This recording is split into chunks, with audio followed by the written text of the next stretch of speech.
So each of you has a specific reason why you're rebounding. But have you asked yourself what really happens in our body when we are rebounding?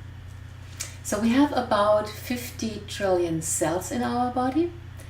And what is happening when we are going through this movement of up and down, these cells are moved, each of them. Even when you have your fingers in your pockets, they are going also through the movement, through the vertical movement, and are exposed to this energy.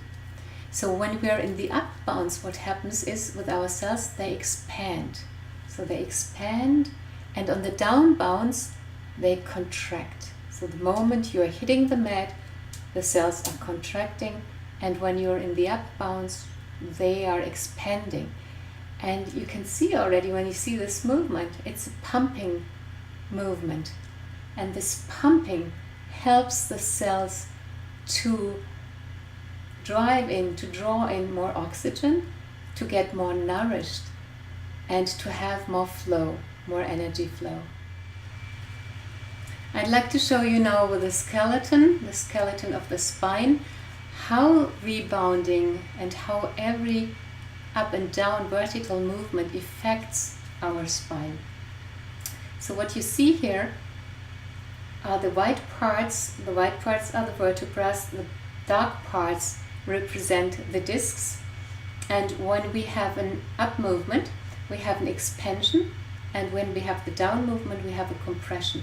So when we are on the up bounce in the rebounding, you see that the discs are getting larger here. And when we are on the down bounce, they're compressing. So up and down and up and down, up and down. And this helps to nourish the cartilage in our discs, because discs are completely made out of cartilage.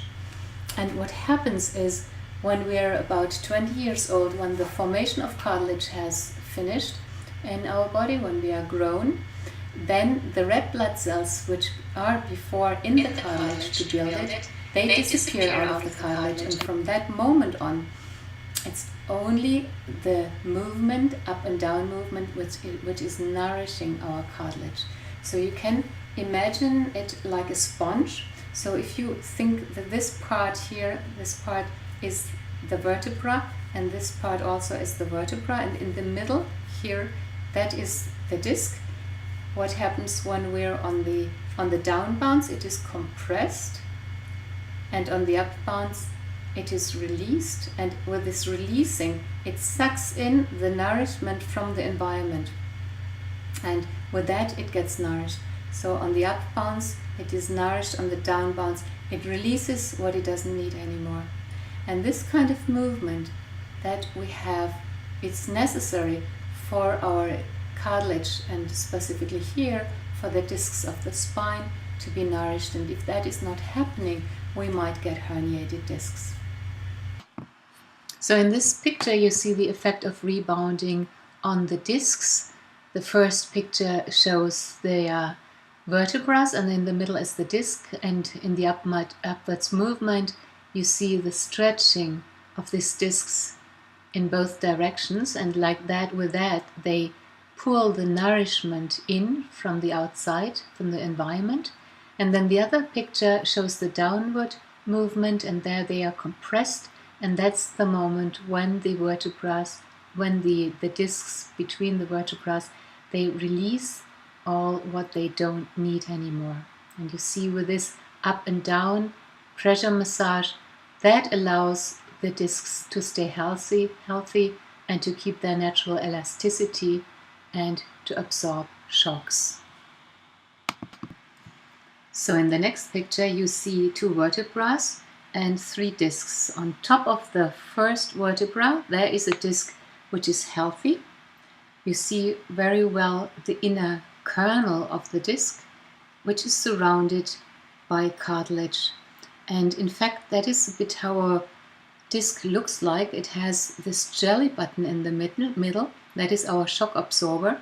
And this is surrounded by cartilage rings, like onion rings. And these cartilage rings, they hold the jelly button in the middle, so that it is really nicely protected, and that it stays really in the middle to be able to absorb the shocks.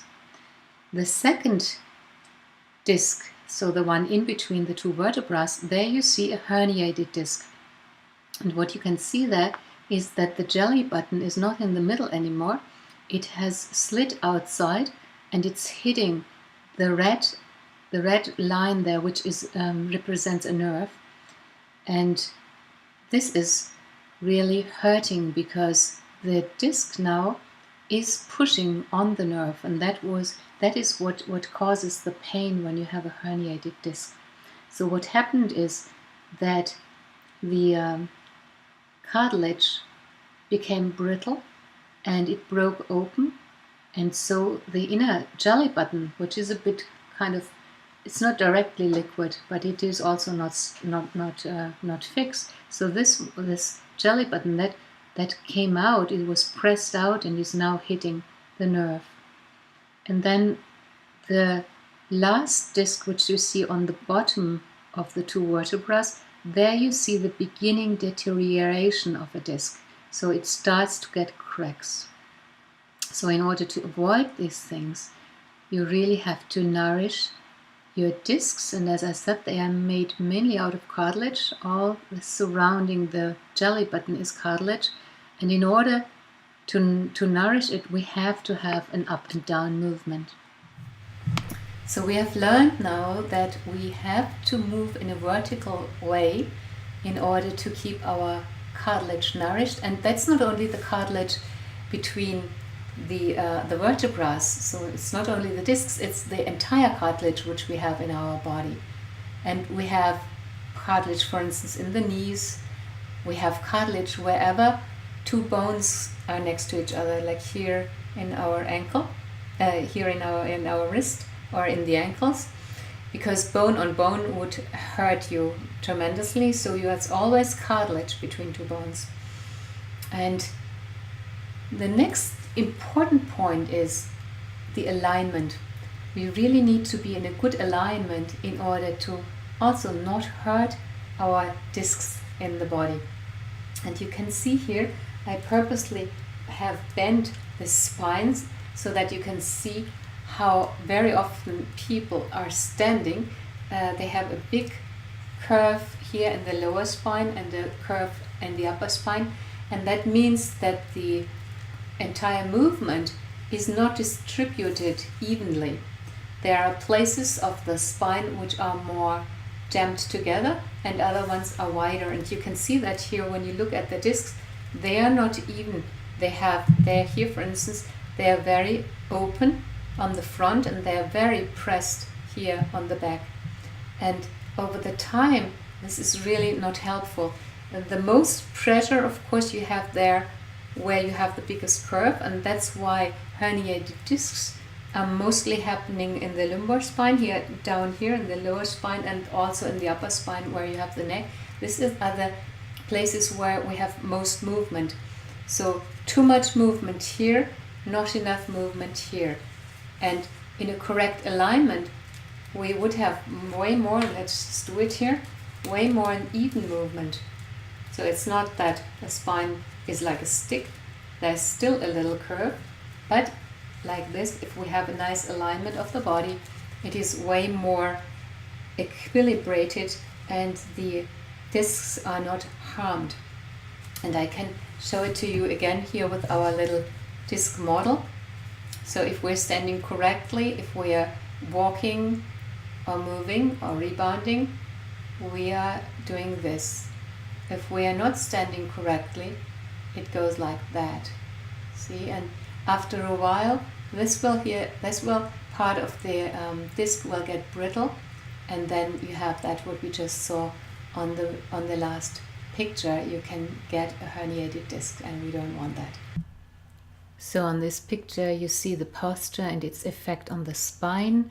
On the left hand side you see the compression due to incorrect alignment, and there you can see very well the damage on the lower spine and also on the upper spine. You see these sharp lines. That symbolizes a sharp impact on the spine, like a jolt, for instance, when you're jumping. And that happens when you have this kind of alignment, specifically when you're jumping on a hard surface, like on the floor, or when you are jogging on the ground. The bellicons, they still even out most of that, so that you, even with an alignment like that, would not experience a jolt in your spine. However, if you have an alignment like that, now it's the time to do something about it and to work on it. And the rebounding, in fact, is a very, very good thing. It helps you because it's an alignment in motion. I call it alignment in motion because the body is triggered to align correctly due to this movement where you are at one point in a weightlessness and then you're coming down into the mat. So you get this nice stretch of the spine, and that helps you stay upright and in a good position.